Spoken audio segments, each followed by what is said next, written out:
Kundalini, Kundalini Yoga, Kundalini Meditation, Kundalini Pranayama, Kundalini Activation, Kundalini Awakening. We hear so many terms connected and related to Kundalini. We say Kundalini Awakening, the Kundalini energy. There's one saint, one sadhu, His Holiness Krishnamacharya, and he speaks actually about that Kundalini is not a Shakti, because there's only one Shakti. Shakti means energy. There's only the prana energy, the Shakti. Yeah, so by Kundalini Awakening, we speak about Kundalini, the sleeping snake, sleeping serpent, opens up so that prana, the life force, can fully enter into Sushumna Nadi, the main energy channel along the spine. We have thousands of nadis. There's really thousands and thousands of nadis. Alone in the face, we have 70 to 1,000 nadis. And these nadis connects the subtle body with the material body. This is the way where the prana, the energy, can flow. So when the nadis are blocked, in Chinese system medicine, we have the meridians, for example. It's a similar concept.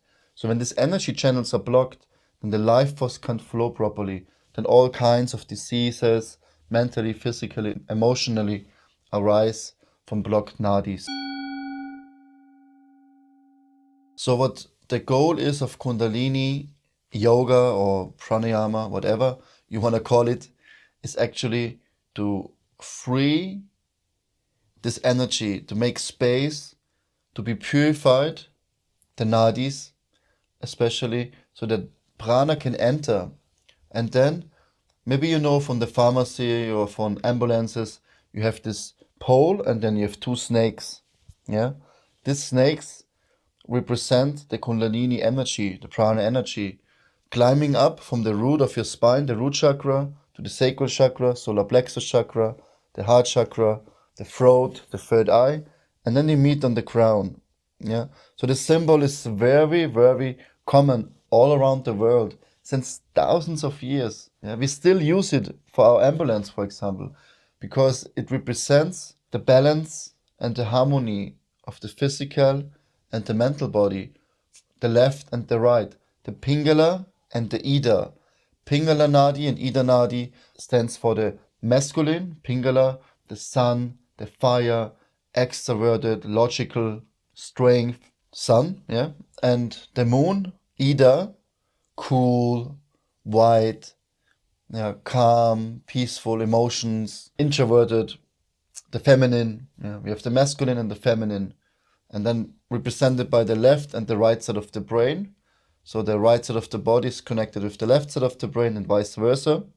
So with certain techniques, we balance this both sides so that Ingala and Pida are in harmony and the energy can enter into Sushumna Nadi. Now that's the goal of pranayama, of yoga, that really the energy can enter and then we can experience our higher self. First, we only experience the lower chakras. We connect with the earth and like animals, surviving, eating, mating, defending. But then slowly you raise your consciousness, you uplift yourself to a stage all the way up to meditation, dhyana and samadhi. Yeah, and it's a gradual process. I saw many videos, and maybe it works, where people touching their hands and then people shaking and they have a Kundalini experience. And it can work, but there's also lots of danger because we mostly are not ready for Kundalini.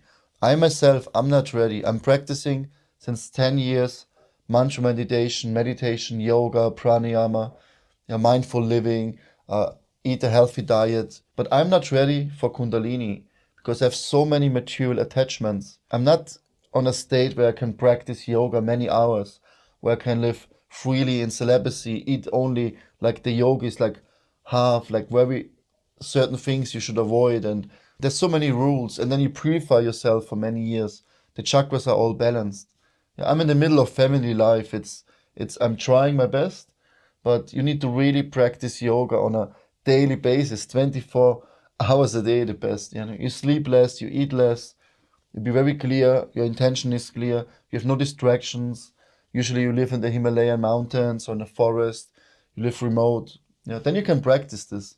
But in our society, it's very difficult. But still, doesn't mean we shouldn't strive for this. Yeah, we have high goals, but we have to see in the same time where we are at the moment. And then we see, okay, this is me, this is my goal. And I try everything to reach the goal, but on my level. Yeah. Now we have family life. When you're 60, 70, 80, you're more free to go even deeper. But we have to prepare now.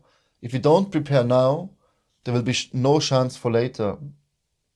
My teachings are not about Kundalini activation. I had many Kundalini experiences. We do sometimes mantra meditations. We sing kirtan, the divine names of God. And this is the best experience, because then the divine energy from God directly enters you. You don't need to practice so much yoga and austerities, because you're connected with the divine. And this is much higher through the process of bhakti. But still, there's many ways.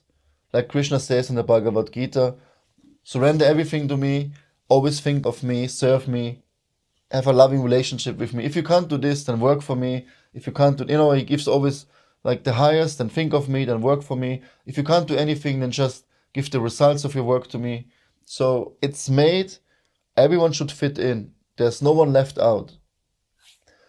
But if you want to practice Kundalini, if you want to experience more and you want to get a deeper understanding and feel it by yourself, then first we have to practice the foundation. And the foundation of all these practices is Nadi Shodhana. Nadi means the energy channels, Shodhana means to cleanse, to purify. So first we need to cleanse our nadis, right?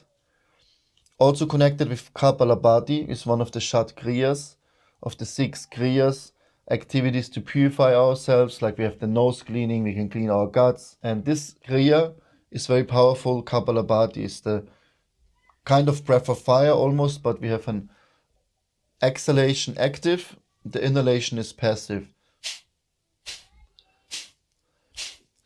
With Kapalabhati, Kapala means the shining skull, Kapalabhati, So you bring the energy from the root all the way up to your skull. So you purify the main energy channels to uplift the prana energy. And this is so good to especially purify the nadis. Yeah? So the nadis are pure, then we can practice Nadi Shodhana. And then usually we go into deeper pranayama practices. Of course, nowadays I teach differently because people don't have much time and can't focus, so we give techniques like a shortcut.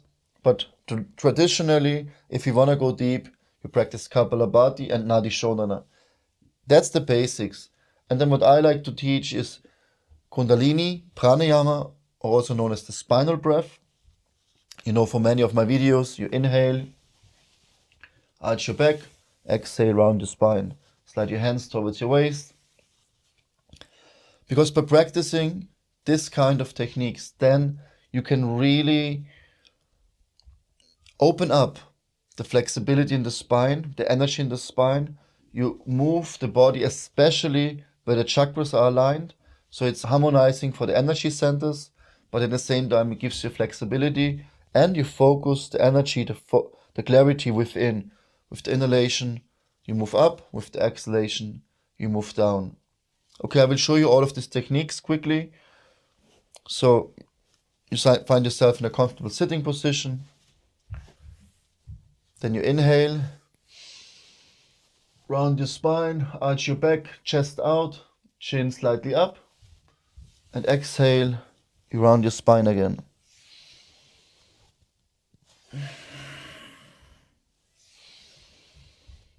You can start very slowly. Focus on deeply within. Feel the movements. Not just a workout, it's also work in. And then you can go faster as well. You breathe in through the nose, out through the nose. Sometimes I like to breathe out through the mouth.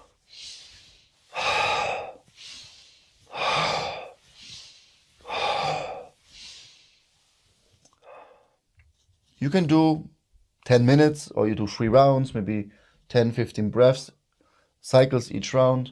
You see, how far you can go. Don't overdo it, just find your own pace. Don't create any tension. Don't run out of breath. No shortness of breath, okay? The second one, Kapalabhati. Shining skull breath. You inhale, you exhale. When you fully exhale, you inhale just a slightly bit, like maybe 10%. And then you active push out the air and passive inhale.